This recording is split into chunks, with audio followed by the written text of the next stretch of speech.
दिन एक भिखारी दरवाजे के पास आकर भीख मांगता था और घर का मालिक हमेशा घर के बाहर आते ही उसे देखकर फिर जाया करता, कई बार उसके लिए गालियां भी बकता। वो कहता, तू जिंदा ही क्यों है? पूरी जिंदगी ऐसे ही भीख मांगेगा क्या? धरती का बोझ क्यों बना बैठा है? और कभी कभी उस भिखारी को गुस्से में वह धक्का भी मार दिया करता। इतना कुछ हो जाने के बावजूद अधिकारी के मुंह से सिर्फ यही निकलता कि भगवान भगवान तुम्हारे पापों को माफ करे। एक बार सेठ को धंधे में बड़ा नुकसान होने की खबर मिली। सेठ बहुत परेशान था कि तभी उसके दरवाजे पर वही भिखारी आया। गुस्से में अपना आपा खोते हुए सेठ ने उस भिखारी को पत्थर दे मारा। पत्थर लगने के कारण भिखारी का सर फूट गया और उसके सर से खून बहने लगा। फिर भी दर्द से कराहते हुए भिखारी ने इतना ही कहा, भगवान तुम्हारे पापा को माफ करे। भिखारी वहां से चला गया।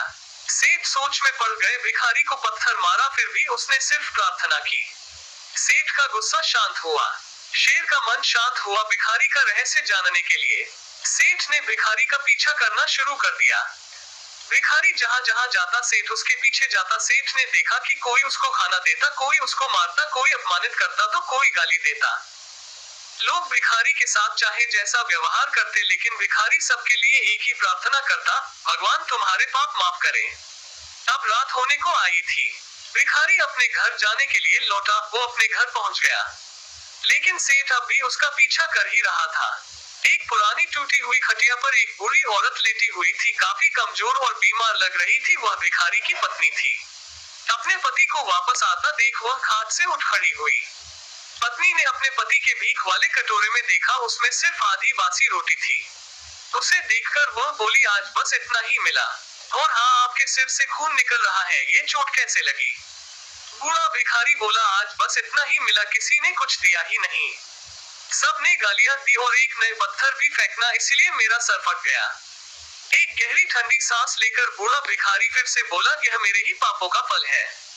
तुम्हें याद है कुछ सालों पहले हम कितने अमीर थे? क्या कुछ नहीं था हमारे पास? हमारे पास हर चीज जरूरत से ज्यादा थी, लेकिन हमने कभी दान नहीं किया। और उससे भी बुरा हमने उस अंधे भिखारी के साथ किया जो हमारे द्वार पर भीख मांगने आया करता था। बूढ़ी पत्नी की आंखों में आंसू आ गए।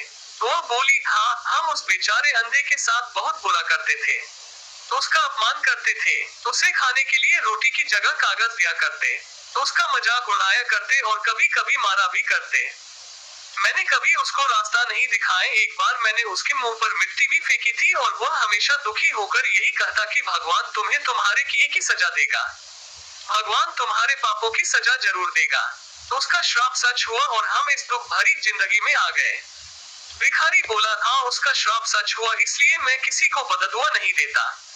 चाहे कोई मेरे साथ कैसा भी बर्ताव करे, मैं हमेशा उसके लिए प्रार्थना करता हूँ।